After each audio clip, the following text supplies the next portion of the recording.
How y'all doing? Oh, hey, I'm John.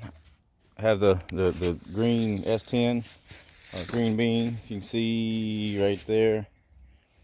My project today is I am taking the Turbo 350 out, which I have out. It's right there. There's the stall, 8-inch stall. With my combination, it stalled around 4,400, something like that. Which those that follow me, be aware. Which, by the way, this will be my 10th video, I believe, on this channel. Um, I got a few people liking the videos.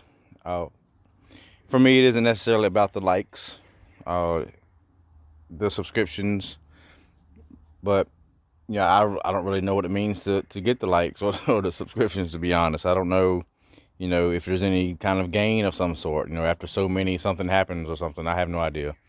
But for me, sharing what I have going on with you all, maybe I can help someone along the way with the knowledge that I'll share. Who knows if someone knows something that I'm doing that I could do better. If there's a way you can comment to me, um, I'll try to share in some way my Facebook, which might be LinkedIn. I don't know. I'll have to see if I can.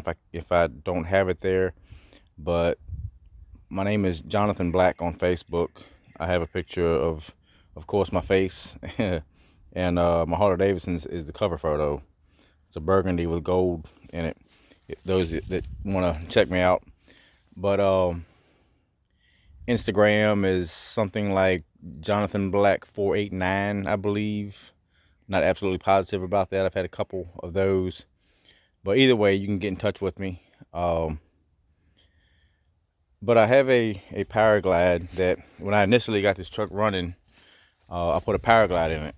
I had a gentleman rebuild it for me. It worked great, but with the truck, I had 342 gears in it from the beginning with the Paraglide with a short stroke high revving engine, and not much stall. It was about a 2,800 or so stall at that time. It wasn't a good combination. It didn't really do nothing. It took it a while to get going. First gear with the Paraglide, I get to 100 miles per hour, then I'd shift at 7,500 RPMs. But here's the Paraglide is right there. So I have it ready to go in. I had to put a turbo spline input shaft in it. ATI is who I went through with that. What else do I have from them? I have something else from them too. The stall actually is an ATI, but it's second hand. I bought it second hand from someone. But it's a ATI stall, ATI input shaft, and this is a torque something other where it's not supposed to be brittle in a way. I guess it's supposed to kind of flex a little bit so it doesn't break. But the input shaft, that way I can use my current stall that I have for the Turbo 350. I can put it with the Paraglide. Has a aluminum deep sump a pan on it. I bought from a guy locally that had it. But yeah, so that's what I have going on now. I know I haven't been doing a lot with it because the truck's been sitting because the transmission went out in it. With me, like many other people, there's money can be an issue, so I had to wait until I can do things, and so that's what it is. So I finally am getting the transmission out. I have the transmission ready to go in. The one thing I have to do first, I have a rear main seal leak, so I'm trying to figure out, do I want to pull the whole engine out? Do I want to try to lift it up a little bit to get to the pan, or how I want to do it? Of course, it's the older generation 1 2-piece seal. If it was the 1-piece seal, it'd be a lot simpler thing to deal with. But I'm not a fan of the 1-piece seal blocks. As far as strength wise, at my level, I'm sure it isn't an issue. But if I wanted to upgrade to something a little more serious, I feel like the block wouldn't really be as strong. The one I have now is the 010 higher nickel block from the factory. Back in the 60s into the early 70s, I believe, is when they used that block. Then they switched over to something else and tried to shave things off, make things weaker, and they cut the nickel out, I guess. But But it's what they did. They made things weaker. So the 010 block, and I'm sure there's something else too that I don't really know about as far as numbers on the blocks, but uh, my block come out of a Chevelle. I believe it was like a 71 or 72 Chevelle is what that block come out of. Um, but anyway, I want to share with you guys, what I was doing. I'm not just sitting here idle. I've been planning and buying, and I finally got to the point where I can do. So I'm doing that. Once I get it in, I will share that with you. It's kind of hard for me to have my camera filming um, for the page or the channel, because I don't have a way of editing it.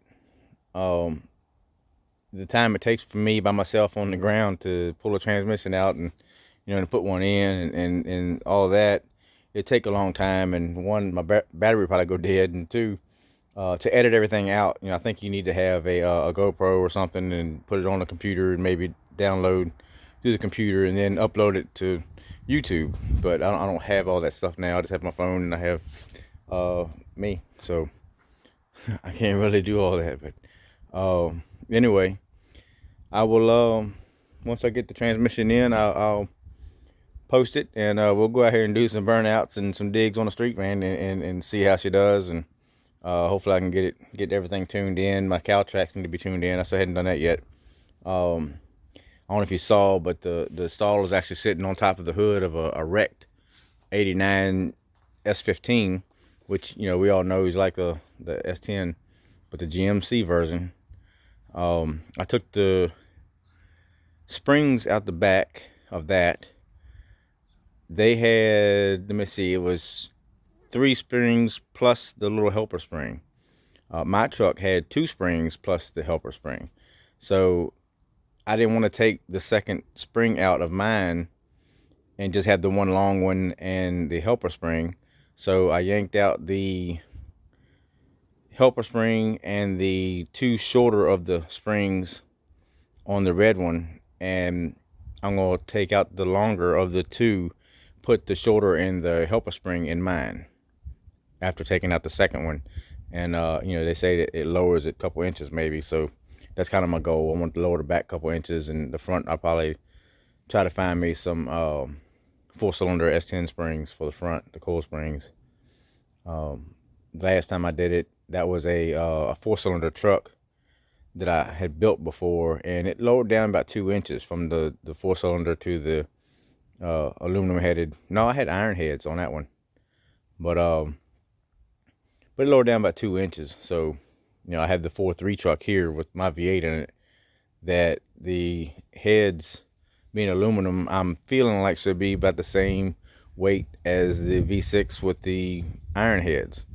But I could be wrong. I haven't looked it up to see what everything weighs, but putting a power glide in it's going to weigh a little less than the Turbo 350, which also probably weighed a little bit less than the 4L60E that came out of the truck.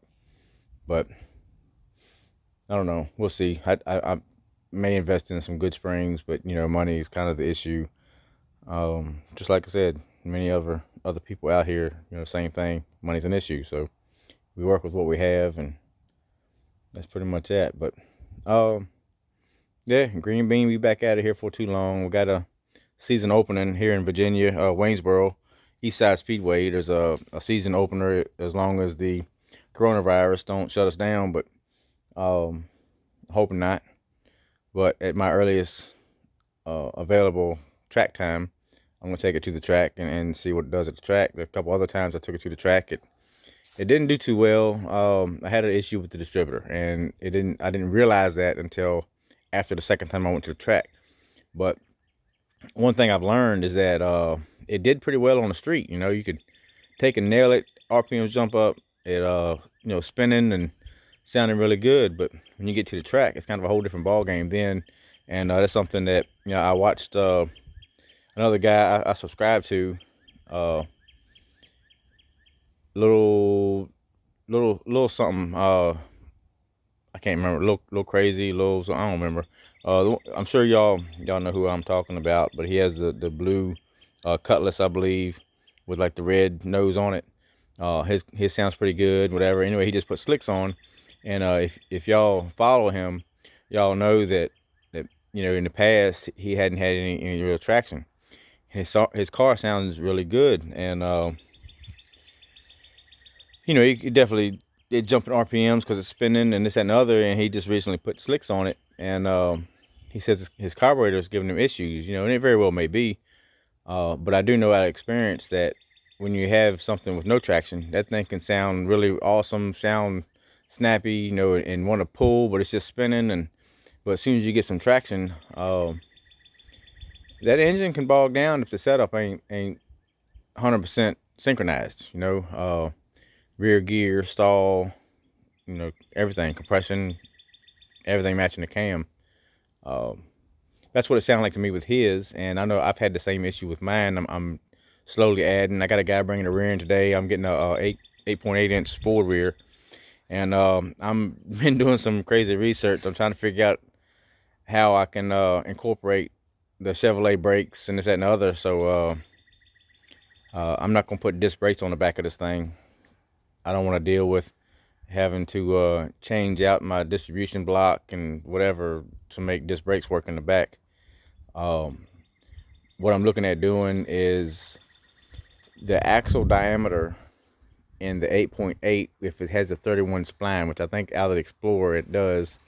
If it's 28 spline, it's fine. I can use my housing ends off of my 8.5, and I can use my existing rear drum brakes on the S10 then, and my S10 axles, which is pretty neat. 8.8 with S10 axles and the S10 drum brakes on it. Be kind of a neat little deal. But the big GM rears come in the pickups and like the Impalas and stuff. Those housing ends, the bearings that come in those work with the Ford Explorer 31 spline axles. They got the same diameter where the bearing is. But you can't just put the Ford bearing in it because they don't match up with the housing end. So you got to use the GM bearings on the Ford axles, then just get the Ford axles re-drilled, and I can use the truck style drum brakes, from half-ton pickup drum brakes. But at least from the 70s into the 80s, where it's the 5 lug, not the 6 lug. But yeah, so that's what I'm working on now. The guy's supposed to bring me the rear. I got a little Honda. He's swapping the rear for the Honda, little Civic with no engine and stuff. But see, I'm trying to make things happen. Doing a little bartering and trading and stuff, and we'll see.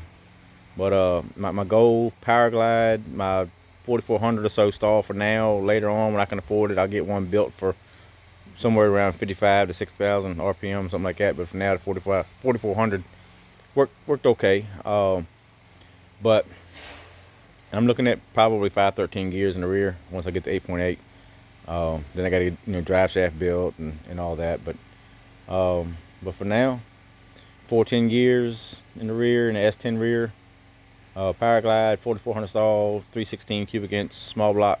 That's gonna be screaming 75, 8,000 RPM. So